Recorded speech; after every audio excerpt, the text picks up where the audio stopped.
Grabe ano, katatapos lang ang ASEAN Summit sa Cebu dito sa ating bansa. Dumating po ang maraming mga presidente, head of state ng mga bansang member ng ASEAN. At ang chairman dito si Pangulong Marcos at ang ating bansa ang nag-host ng napakahalagang summit. Ano ba ang pinag-uusapan sa summit? Ekonomiya, national security, cooperation, coordination, at magandang relasyon. Pagsunod sa mga batas, pagtutulungan para mapalakas ang seguridad, tourism at ekonomiya ng mga bansang magkakapitbahay. Kasama na dyan ang relasyon na dapat pinalalakas at sa relasyon ay dapat din nagtutulungan tungkol sa laban sa karahasan, krimen at pagpapatupad ng mga batas. Kasama dyan po yung pag merong mga wanted, may mga warrant of arrest, at iba pang mga kailangan ng iba-ibang mga bansa ay dapat nagtutulungan at magtutulungan dahil parte yan ng malalim na relasyon na layunin ng ASEAN Summit na matatag at patatagin ang isyong politikal, business, national security, internal security, at respeto sa karapatang pantao. Nandyan po lahat ang purpose ng summit eh. Ang masakit nito, katatapos pa lang, bigla pong narinig, nakita, napanood ng mga bansa sa ASEAN na ng pagpapatupad ng batas ng Pilipinas ay pinagkakaguluhan, pinipigilan at hindi na ipapatupad. Katulad ng arrest order laban kay Bato de la Rosa. Ang makikita ng mga ASEAN at ang mamamayan sa buong mundo, hindi pala kaya ng Pilipinas ipatupad ang batas. Ang batas pala sa Pilipinas at arrest order ay hinaharang ng mga otoridad. Nako, sama nun, di ba? Iisipin ngayon nila, paano kaya? Pag tayo ang nangailangan ng tulong sa Pilipinas, kaya-kaya nilang gawin na tayo tulungan? Ang tanong ay, paano naman kung tayo ay nangailangan ng tulong mula sa ASEAN country, mga bansa na membro ng ASEAN, para palakasin ang ekonomiya, pagpapatupad ng batas? Paano mangyayari? Yan din po yung mga tanong.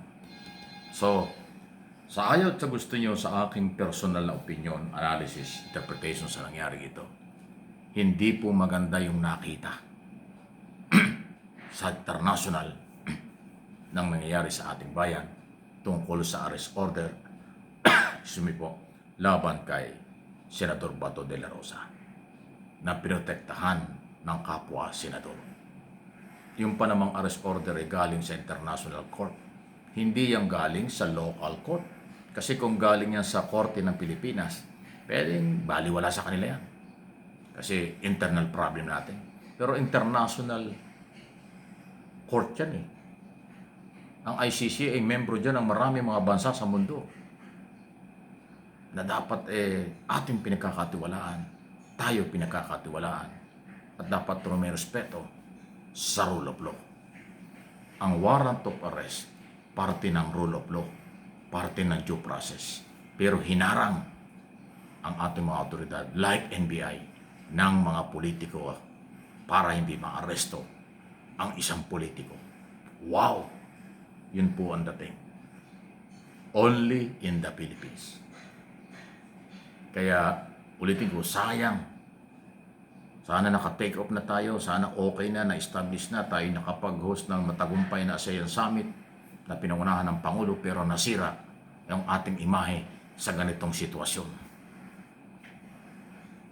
Baka hindi nyo alam, aralin nyo ano ba ang ibig sabihin ng ASEAN Summit.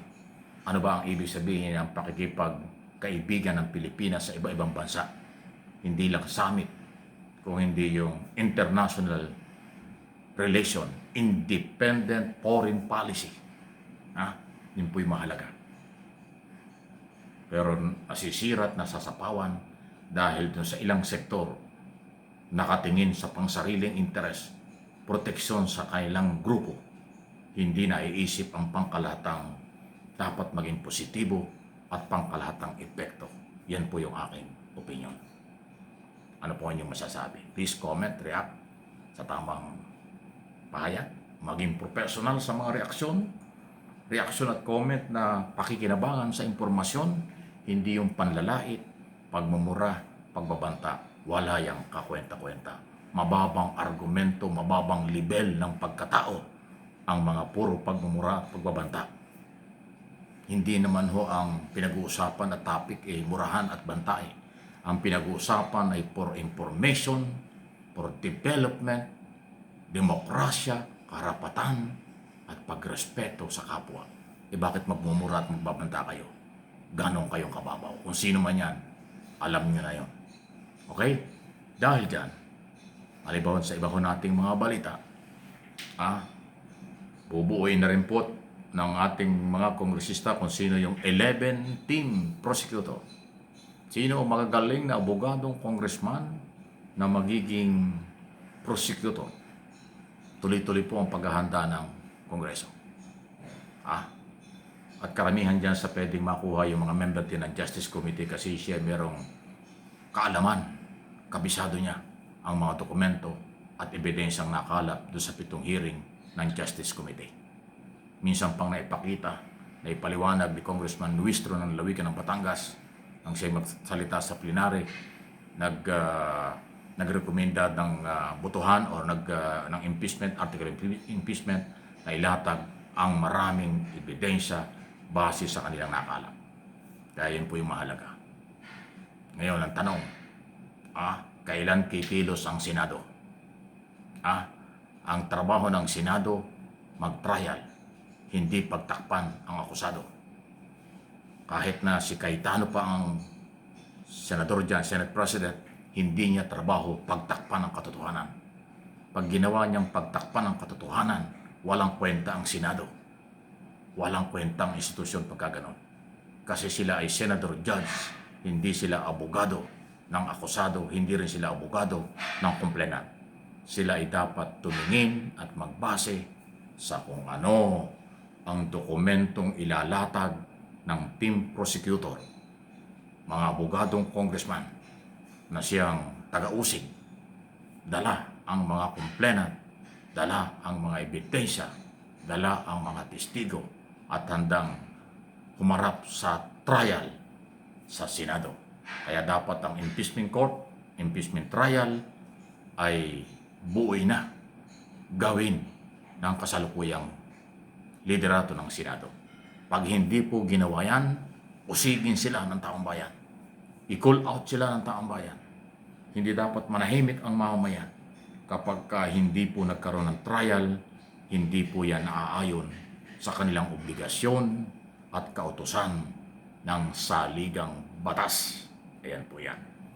Please like and share, subscribe and follow for your information dito ho sa channel na ito at mga channel ko.